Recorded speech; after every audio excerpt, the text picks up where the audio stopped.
闽南话，柔软应该怎样讲？怎样写？软哥哥，示意形容柔软。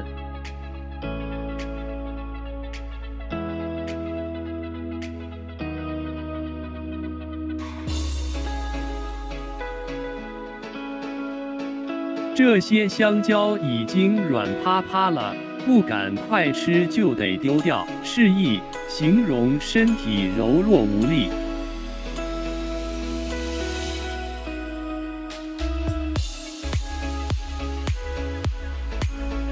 不知怎么，我今天全身无力，请支持我，点击 subscribe， 然后再单击小铃铛。